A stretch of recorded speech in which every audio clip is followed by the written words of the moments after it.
बेहद महत्वाकांक्षी, स्वभाव से क्रोधी या यूं कहें कि विद्रोही, किसी पर भी अत्याचार हो रहा हो देखना इसको स्वीकार्य नहीं है। खुद अहंकार में रहता है पर सामने वाले का अहंकार इसको बर्दाश्त नहीं है। शौकीन है कितना, इतना कि कहना नहीं, जो भी चाहिए ब्रांडेड चाहिए। गाने का, परफ्यूम का, प्राकृतिक दृश्य जैसे पहाड़, जंगल, नदी का प्रेमी प्राकृतिक दृश्य इसे अपनी ओर अनायास ही खींच लेते हैं। नया कार्य प्रारंभ करने में विशेष इसको प्रसन्नता मिलती है और यह अलग बात है कि कुछ ही दिन करने के पश्चात ये उन कार्यों से ऊब जाता है और फिर किसी नए कार्य में लग जाता है। देखा जाए तो अपने जीवन में सबसे ज्यादा काम बदलने वाला अगर कोई लग्न है तो मैं समझता हूं यही लग्न है। नमस्कार प्रिय दर्शकों, आशा करता हूं आप समझ गए होंगे आज किस लग्न और राशि की चर्चा है। नहीं समझे? क्षणे रुष्टा क्षणे तुष्टा। अब समझ गए? जी हां, मिथुन। आज मिथुन लग्न और राशि के जातकों की चर्चा है।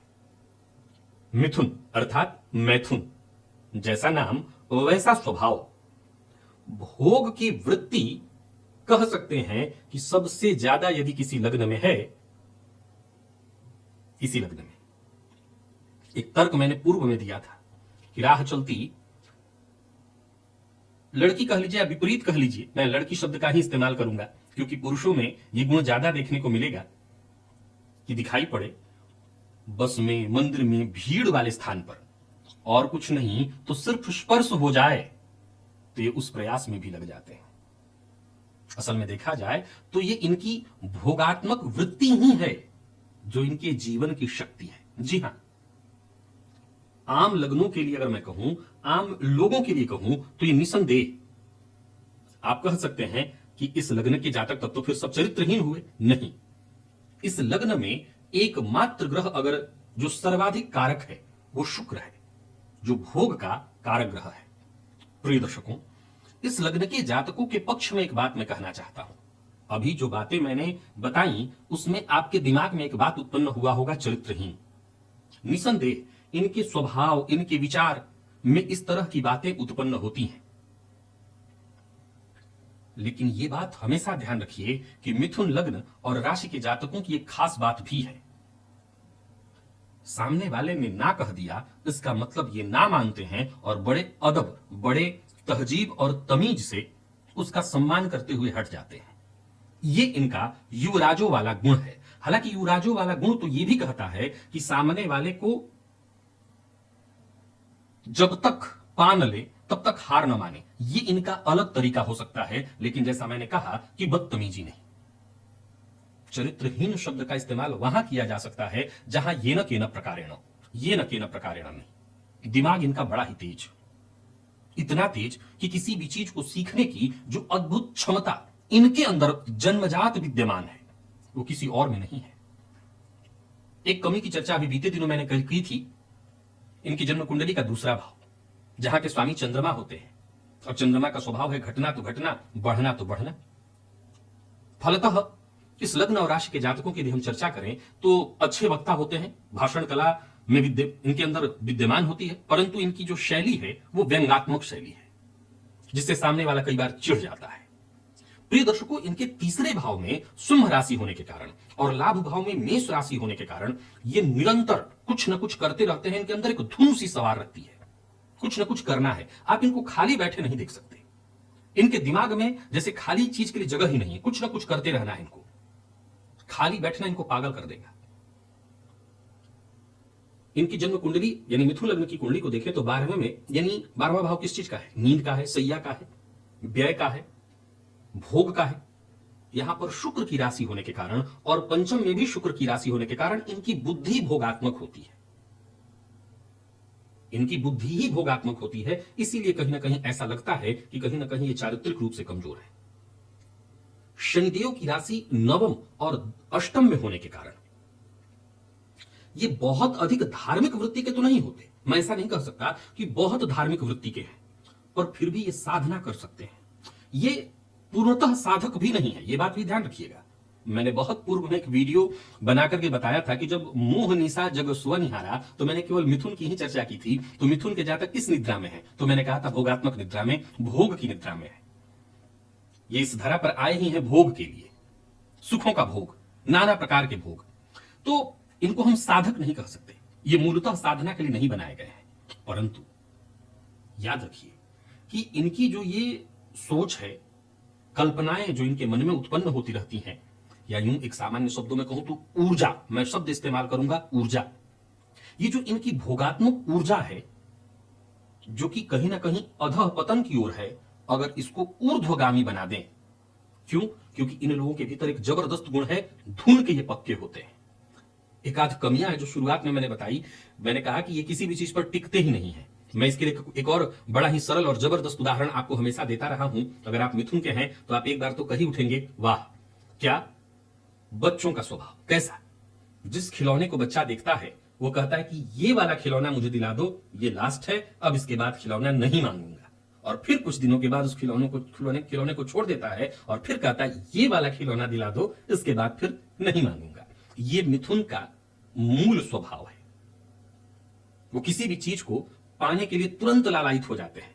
कार्यों में भी इनका वैसा ही चलता है। आज ये काम, इनको नया नया कार्य प्रारंभ करने में बड़ा आनंद आता है और कुछ ही दिनों के बाद उससे ऊब जाते हैं। कोई भी काम इनको दे दीजिए, उससे ऊब जाएंगे। परंतु ये इनकी कमियां हैं। पर भोग की वृत्ति ही ऐसी है, भोग का जो मूल स्वभाव ही यही है, वो टिकेगा नहीं। अगर टिकेगा तो भोग कहां रहेगा?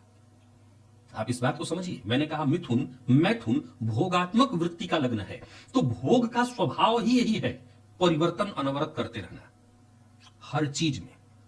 अन्यथा अगर आप किसी चीज के साथ जुड़ जाएं, चाहे वो आपका वैवाहिक जीवन हो, घर हो, हर चीज आपका कार्य हो, तो ये भोगात्मक नहीं रह जाएगा।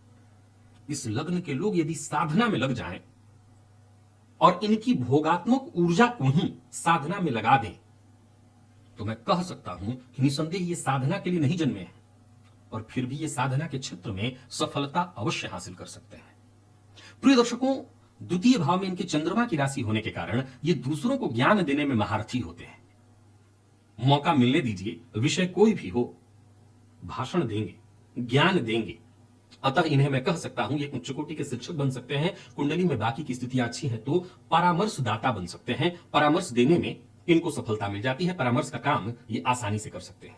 और मैं तो कह सकता हूं कि जन्मजात यही काम इनको आता ही है, जिस काम से ये बोर नहीं होते। देखा जाए तो ये लग्न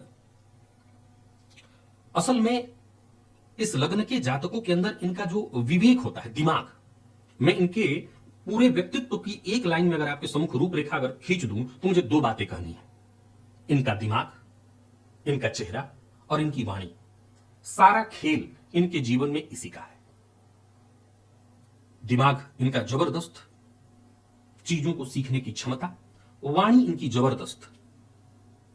क्या है कि जब आप सभा के मध्य चार लोगों के बीच हो, एक इंसानी स्वभाव है क्या, जब आप किसी दूसरे पर व्यंग कर रहे हो तो जो बाकी के तीसरे चौथे खड़े हैं वो बड़ा मजा लेते हैं। यही करते हैं। चार लोग आपस में खड़े हों, आप एक पर अगर व्यंग करेंगे तो ये जो दो खड़े हैं वो हंसेंगे। निसंदेह अगर उन्हीं पर अगर आप व्यंग कर दें तो ये बाकी के दो हंसेंगे।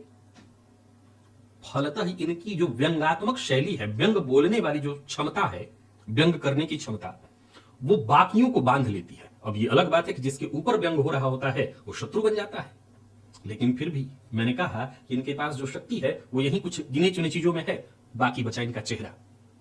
सामने वाला चाह करके भी चिढ़ भी जाता है, तब भी बाद में नॉर्मल हो जाता है। तो ये इनके चेहरे का आकर्षण होता है, या यूं कहिए कि मैथुन का ये स्वभाव है कि वो कहीं ना कहीं आकर्षित कर लेता है।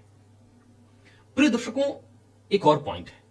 ज्योतिष के मर्मज्ञ कहते हैं कि इन लोगों के जीवन में इनको जो संपूर्ण सफलता नहीं मिल पाती, उसके पीछे कहीं ना कहीं इनके परिवर्तन की आदत है। और मैं इस विषय को नहीं मानता, मैं हमेशा इस पर अपने तर्क रखता हूं और मैं कहता हूं कि अगर इनके जीवन से इनके परिवर्तन की आदत को छीन लिया जाए तो मिथुन के पास कुछ बचेगा ही नहीं। इनकी ये शैली, इनके परिवर्तन की शैली ही इनके अंदर मिथुन को जागृत किए हुए है, बुध को जागृत किए हुए है। बुध अर्थात युवराज बालक, जिसमें टिकने की ना आदत है। अगर टिका दिया जाए तो फिर बालक नहीं रह जाएगा, यानी अपना मूल खो देंगे। हां, मैंने जैसा कहा कि इनको, बच्चों को किस चीज में आनंद आता है? आप बच्चों से बातचीत करिए, खूब मीठी मीठी बातें करिए, वो करेंगे, उनको भी ऐसा नहीं कि आप केवल आप उनकी सुनिए, उनको भी अपनी सुनाइए, तो आपसे बातचीत करेंगे, लंबे समय तक बात करेंगे। तो मिथुन में ये अद्भुत क्षमता है। कमियां इनका चरित्र है, जो आपको मैंने बताया कि वो इनके साथ ही जुड़ी हुई है, भोगात्मक इनकी वृत्ति है।